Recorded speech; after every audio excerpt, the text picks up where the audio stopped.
And I just sat there and I thought, what is happening? What does this mean? What do I do?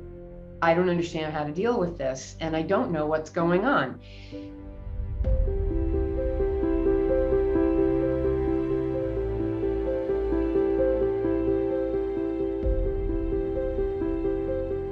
Hello and welcome to Cancer Friends. I'm Andrew Schorr with Esther Schorr.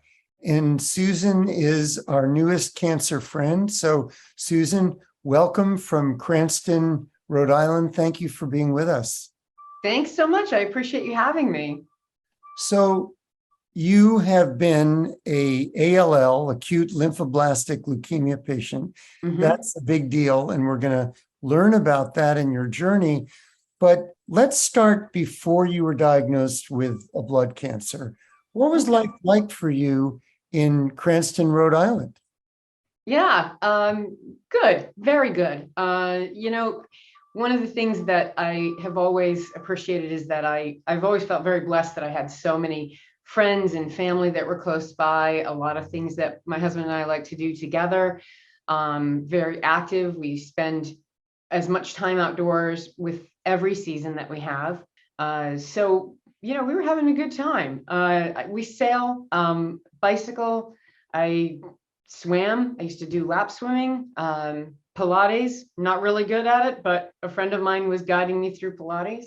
In my mind, I always used to say to people that I felt like I had a charmed existence, and I was very healthy. Let's put that one out there. Very healthy. I took a vitamin. I might take an aspirin once in a while.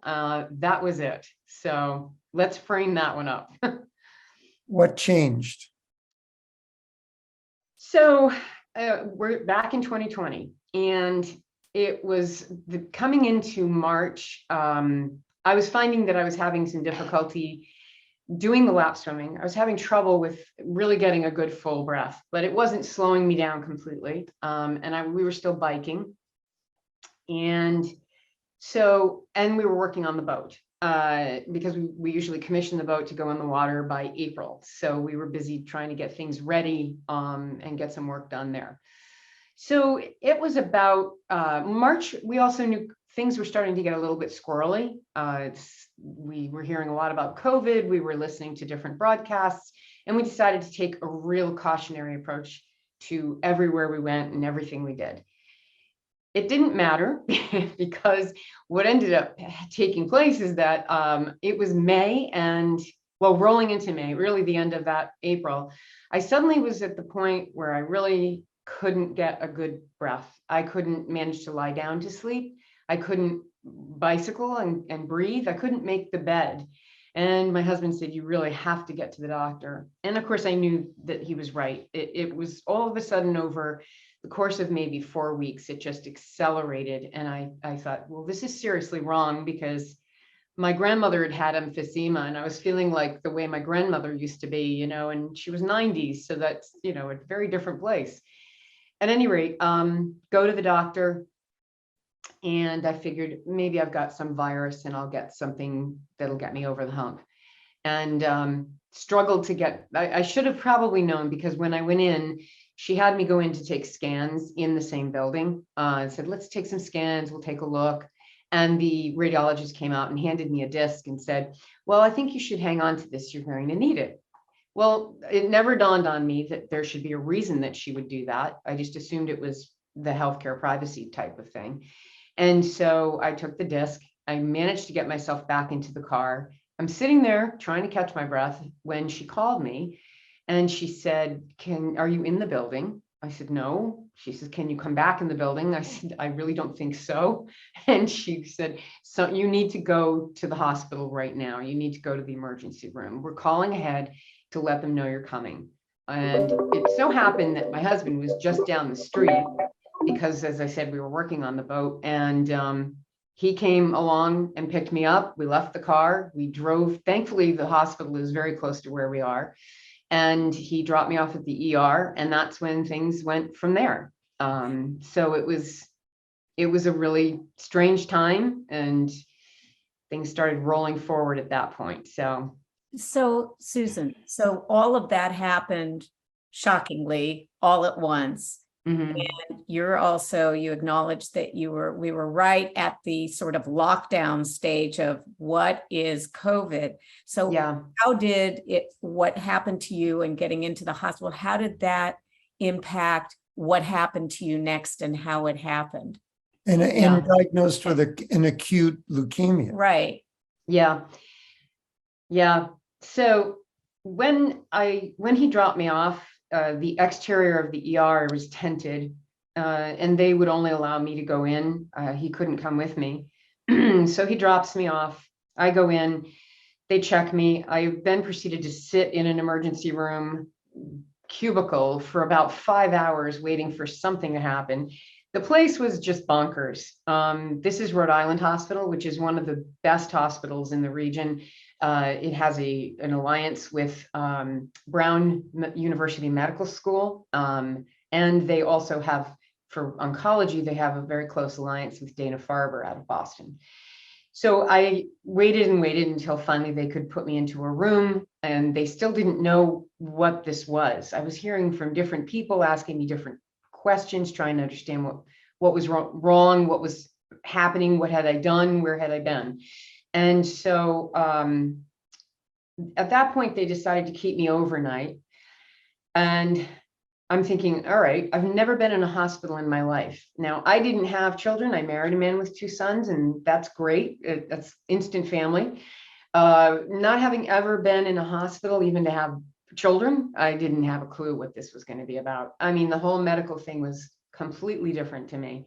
So as I was there, the first night I remember waking up at about 1 o'clock in the morning because I couldn't sleep.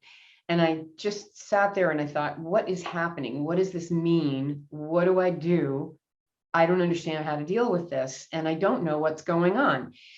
So then, you always feel like the people that are supposed to be there in your life show up when you need them the most. And so the next day there was a doctor who came in, this woman full of energy and very positive. And she said to me, we're going to take you need to do your biopsy tomorrow, but this is what we think you have.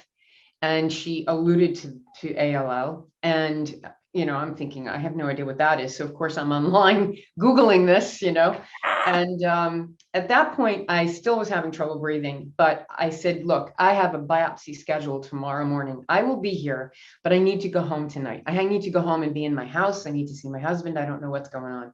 So she agreed to that, and I came back the next morning. Wow. Now, whether that would have changed certain pieces of this or not, I don't know. But when I came back in that next morning, they did the biopsy. They did a procedure which removed the fluid of my right lung, and that was in my right lung, excuse me. And at that point, I needed to wait until I had a full diagnosis, and I was introduced to an oncologist. And then I had to take a COVID test because before they could admit anybody, everyone had to have a COVID test. Well, the bizarre thing that happened is that my COVID test came back positive. And I have to be honest, I was more aggravated about that, I think, than anything else, because we had worked so hard to be so careful, and I couldn't understand how it was possible. So now they're dealing with me coming in, admitting me, but they had to put me into a hot ward. And the hospital was in chaos because everybody was moved around. They had taken over floors of the hospital to care for all the COVID patients. Everybody's walking around in full garb. They couldn't come in and out of rooms without all of the gear that they had on. And in the meantime, they're waiting to see if I present any symptoms. Well, the odd thing is I never presented symptoms. That is a blessing, I say, because I didn't really need to get COVID on top of this. And the oncology team was extremely concerned because they had not ever seen that together. I was only the second patient that had shown up that had the 2 things happening potentially at once. So I spent, I'd say, about 10 days floating around in those rooms until they finally felt that I was free and clear. And I had to do a double test negative, and they moved me into the oncology space, which strangely was still not the normal oncology floor because they didn't have room there. So I ended up in the children's oncology department, which is a whole nother story.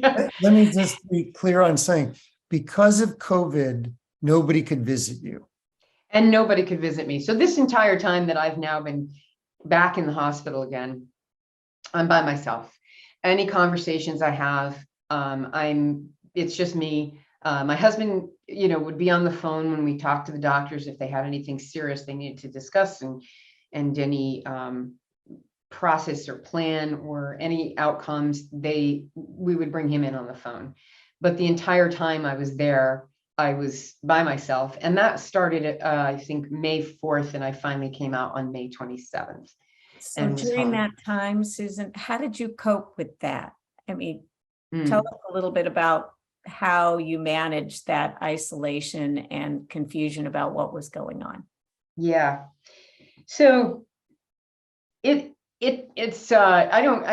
sure anyone who might hear this and has gone through this knows what I mean when you say it's totally surreal. You're just not believing that this is all what you're hearing or what you know. And it's kind of an odd thing that throws you off. It makes you feel very insecure, makes you feel shaky. Several people had said to me, it's a good idea to write things down. They just said, write things down, because you won't be able to keep track of things, and it'll be a good way to know the details. So that's a really important and very large thing that I started to do. I did a lot of journaling of absolutely every detail. I also sort of leaned on a lot of the things that I've done in the past through yoga practice, through meditation, through listening to music or sounds of nature, whatever it is that soothes you. I would spend a lot of time with that. And I found that was how I was able to calm my mind and feel like I could relax and get some sleep at night, because your head is whirring around and you're having all kinds of crazy dreams, and you're awake in the middle of the night for various reasons. And this was how I would manage all of that. And then the other side of it was that I kept in touch with a very select few people that I could have the energy to be in contact with, namely my family. And so I spoke to them. I had a regular pattern of when I would speak to them, so they knew they would hear from me. I knew that I would talk to them or FaceTime with them. And my husband would send things to the hospital for me. So he became really good at baking these phenomenal pound cakes that were one of the few things that I could eat and that I loved. So he would have pound cakes delivered, or candy, or more clean pajamas and socks. You can't have enough good socks, I have to say. And then the other thing he did is he started, because he was trying to deal with all of this himself, he started biking more actively. And what I would do is tell him where I was in the hospital, which room I was in. And I'd say, okay, this tree, that park, whatever. And he would come, and at the appointed time, I knew he was down there, and I'd have my tea and he'd bring his coffee, and we'd chat on the phone, and I could look at him at least. So we had a regular schedule of visitation that way. So that was good. At least I was able to see him. That's so sweet. That is so sweet. Susan, so the good news is treated successfully with this acute blood cancer. Yeah. Right? And you were in the hospital altogether how long? That first visit was probably, what was that, 24 days, 25 days. Wow. Then the cycle that I was on, it's called a hyper CVAD treatment. And because of my age and the level of invasiveness that I had, which wasn't extreme, it wasn't full on into my marrow, they said, okay, these are the drugs that we're going to work with. This is the methodology. This is the process. And so it meant I was home for 2 weeks, then I'd come in for a week, home for 2 weeks, and so forth for 8 cycles. So from May until the end of November of 2020, I was in and out of the hospital for that whole duration. Just to be clear, at what age were you diagnosed? I would be 58. Yeah. what's happening How now? are you today as far as either ongoing treatment, and how do you feel? Oh, it's a world of difference this time this year than it was even last year. And this is the second year of the maintenance. And I finish it in December. I'm scheduled to finish it in December. And when I asked my doctor, you can tell me the details later, but how do we close this out? And I said, are we going to break up? And she said, it's going to be cold turkey. That's it. And I had to laugh because I thought, what a great expression. But yeah, so then I finished taking the outpatient medicines that I take. And that'll be done in December.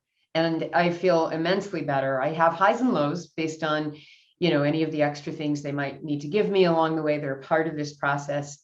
But I usually know that when I'm having a low, I'm going to come back up again. It's cyclical. I'm going to come right back up again. And so just have the patience, have belief and trust in the process, and just roll with it. Just keep going. You're going to be okay. It's going to be okay. And you just keep moving through that. And that's that, whole fierceness I had. I'm like, I'm going to just keep pushing and pushing and pushing. And I wasn't going to stop pushing. And so we just kept on going. And so Well, far, the care they've given me is incredible. They've been an amazingly So Susan, great team. so now you're kind of over that initial, very intense Crisis. treatment crisis. Yeah. So how are you living your best life now? What are the things that you've incorporated back into your life that give you pleasure? And what's the through line with that writing you Right. started during COVID? Yeah. Tell us how this has propelled you. Okay. So with the writing, and I've said this to several friends of mine who have been diagnosed with different cancers over the past 2 years and had the same moments of, freaking out and wondering, oh my gosh, what do I do now? And I said, look, write the stuff down. If nothing else, it'll help you to remember what's going on, what's being said, and who you saw. But the other thing is write down everything. It's a safe place. Get it out of your head, take it out of your body, and put it on that piece of paper. And it's there for safekeeping. And then you can go on and you don't have to worry about it. It's not a weight that sits in your body and you worry and concern. Just put it there. It'll be fine. And you can come back to it later. And so I started writing and wrote every day for the last 3 years almost. And as a result, I started to put some of my writing into blogs. And that was the site that I started called fiercewithjoy.com. And I started writing my stories and experiences. But I also wanted to add to that some of the things that I was finding that people were either telling me about or that I was discovering that helped me to get through different things, whether it was the eating and the nutrition, whether it was the nausea, whether it was side effects, neuropathy, any number of things that people might have depending on what their cancer and treatment might be, or radiation. And so I've been putting all of that together as well. So that became kind of a cathartic thing for me to do. And it kept my brain busy. And I've continued to move forward with that. The things that I was very happy to add into my life and could add to my life, gardening is very big for me. And in fact, I'm hoping to complete a Master Gardener program this winter, which would be really exciting. So I can help to do different gardening programs in the community afterwards. But playing in the dirt is great. I would highly recommend it. And I did finally find a dog. I was very excited. We finally were able to find one. During COVID, pets were being scooped up, and I wasn't, we couldn't have a pet at that time. So when we found this little dog, or he found us, one or the other, so that's been a lot of fun. What's his name? His name's Cormac. It's a funny little Irish name, and he's a funny little dog. I don't know, he's a mix of a bunch of things. When people look at him, they think he's either a corgi or an Australian shepherd, or all of those smushed together. And he's quite the character. He's very cute. And we've also gotten back on the boat. So the boat didn't go in the water in 2020.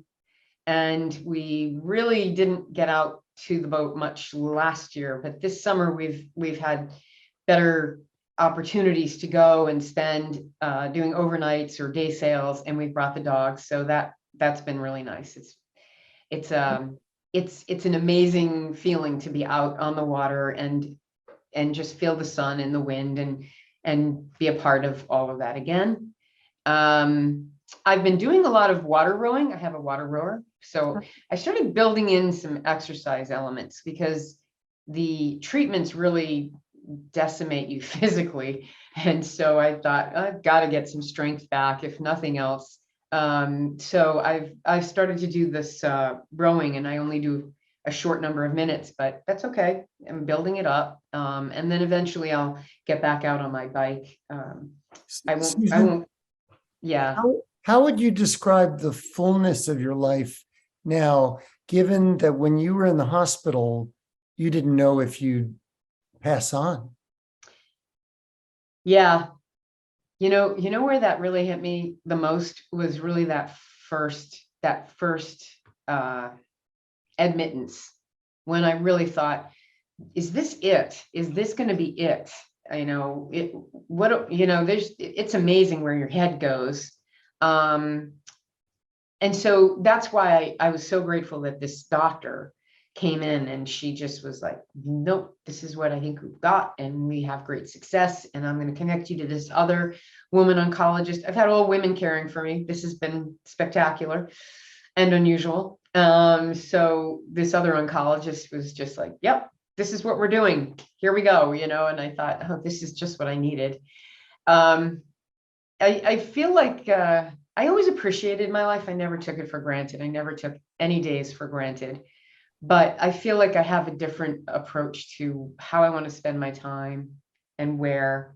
And I have always been one to contribute to my community and donate time. That's I'm a what big I was going believer to in ask that. you about. That's what I was going to Yeah. ask you about, Susan. You've mentioned your master gardening and that you wanted to give back to the community. Can you talk a little bit about this idea of giving back and what that means for you?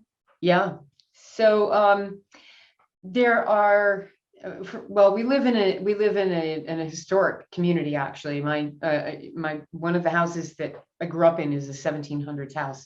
So we have a very old community and a lot of tradition and activities and so forth. And I like giving to that community in terms of helping with whatever we're working on in the town. I run a newspaper for them, actually, and we produce the paper twice a year. The other thing that I do is to support the gardening elements, which I really wanted to expand that out and help move into communities and areas where people are doing more with gardening, or they want to understand more about how they can do it and have access to it. And the incorporation of nature has a very soothing effect for a lot of people, and it makes a big difference. We're not terribly connected to nature. I think this would be something that I could help to bring into some areas, and they seem to be interested. The program itself seems to be looking for that. So just how you would describe this, Susan? A, do you feel like you're living a second life? And B, is it a full life? Yeah. I would say it's a new life and it's a full life, working on it. I don't have all the answers yet. I haven't figured it all out yet. I'm sure there are other things I'm going to want to do and ways I'll give back. And I figured I needed to get through all of what I've done and be past that a little bit, and then determine how it fits, or where my contribution is wanted and how I can help. And in doing this site that I built, one of the big elements of this is that I really wanted to help other people to get through this process and to assist them, and to, I'm not in a counseling way, but, connect the dots, get people to the resources they need, or help them to understand they're not alone, offer support and encouragement. It's so important. And it's so important to stay positive through all of this as best you can, because there is another side that is a great side. And, you can feel that change once you get through it. So yeah. With all of that, I mean, you've given some advice already by just talking about your story. Mhm. to other people who have gone or are going to go through this, unfortunately, at some point. So Yeah. if you could, just what advice would you give to others that are going through this and then they need to figure out how to recapture the kind of zest for life that you have? What would be your advice to them? Yeah. Remember, you are stronger than your situation. You are never alone. There are many people and many ways that people will help to lift up others. One of the things that was the most remarkable, enlightening thing I found, and this was even while I was in the hospital, the humanity is just incredible. You end up being handed the grace from other people for them to want to help you as a perfect stranger. And that humanity is so incredible. And you can't deny that that's a part of what this is about. And I think to myself, well, maybe I don't know what the reason is that I got through all of this, but I knew I was going to get through all of this. And I really felt like being positive and moving forward and doing all of the things that you need to do and trust the process and be your own advocate. I mean, those were like the key things that just kept popping into my head. All of those things I felt were just really important. And partly because I thought it, and partly because people said that to me. They would send me messages and they would, forward texts to me. I'd wake up every morning and I'd have a bunch of texts from people. My West Coast people would be in touch with me later. And then my East Coast people would get me on the early part of the day, and it was like this continuum of connecting with people, which was really key. And I don't think it was because of the pandemic. I think it was largely because a lot of people just really, that's the nature of what this is about. Very few people are not touched by this or haven't had a family member touched by it in some way. And so we need to lift each other up. I think it's important. I think you said it just now, but also what I read into it is you were touched by the human to human connection of other people who never met you before. Yeah. And what it sounds like you're doing now with the gardening, with the writing, with the dedication to your community is you're in touch with that humanity within you and now paying it forward, if you will. Yeah. I think that's Yep. a beautiful thing. And so what I'm hearing is even after a very potentially fatal condition like ALL, an acute condition, with the right care, hopefully, there is life afterwards, and you can get back to giving. And I imagine you get up in the morning, sounds like with all the things you listed, you say, it's another day, let's go. Yeah, absolutely. Absolutely. I do. I always joke that I'm the busiest unemployed person I know. There's no such thing as retirement. Well, I don't know. I have so many things I want to do. I am so delighted. We're so delighted that Esther connected with you. Yes. Cross country here, San Diego to Cranston, Rhode Miracles Island. of technology. And Right, to right. bring this story to others. Susan Hartman, we wish you all the best as you Thank continue you. your recovery. Thank you both. Thank you both. I really appreciate it. It was great to talk to you.